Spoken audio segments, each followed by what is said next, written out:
শুভ সকাল বন্ধুরা, তোমরা কেমন আছো? আশা করি ভালোই আছো। এখন আমি এসে গেলাম আমার দোকানে। তো আমার দোকানে আজকে পুজো, গণেশ পুজো। তো এখন আমি এখানে ওয়েট করছি আমরা ব্রাহ্মণের জন্য। আমাদের ব্রাহ্মণ যখন আসবে তখনই পুজো শুরু হবে। অলমোস্ট আমাদের সব কিছু রেডি হয়ে গেছে দোকানে, দেখতে পাচ্ছ। তো এখানে পুজোটা হবে এখানে। তো আমরা সব কিছু রেডি হয়ে গেছে অলমোস্ট। এই হলো আমার দোকানটা।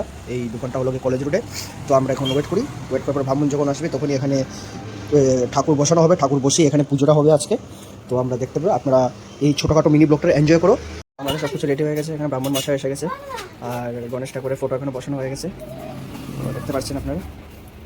এটা এখানে স্বস্তিক আছে, আমার ছোটো বোন আছে, দিদা আছে, আমার মা আছে বাইরে। ওরা সব কিছু রেডি করছে। ও আছে আমার সাথে, ঘন্টি বাজাচ্ছে ও। আমি রামাবলি আর ধুতি পরে দাঁড়িয়ে আছি এখানে। পূজাটা মোটামুটি অর্ধেকটাই শেষ হয়ে গেল।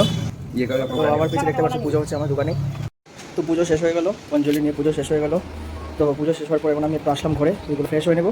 ফ্রেশটা হয়নি, ফ্রেশ হয়ে আমি দোকানে যাচ্ছি। তো তো পুজো শেষ হওয়ার পর প্রসাদ রেডি হয়ে গেছে, দেখতে পাচ্ছেন আপনার। বিমান আর মানস ভাই আসলো আমাদের দোকানে, ওর প্রসাদ রেডি করছে আমার মামি।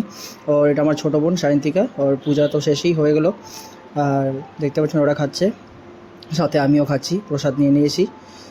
তো তো প্রসাদকে আমি আবার উপরে এসে বললাম। এখন আমি এসে গেছি আমার রুমে। তো এখন আমি এখানে রেস্ট করবো। রেস্ট করার পরে আমি আবার দোকানে যাব। তো আজকে এটাই ছিল ছোটোখাটো ব্লগ। আমাদের দোকানে পূজা হয়েছে, তো আজকের একটা ছোটোখাটো ব্লগ ছিল এটাই।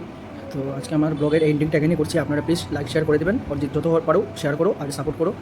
আর ভালো লাগলে আপনি আমাকে কমেন্ট করে অবশ্যই জানাবেন, ঠিক।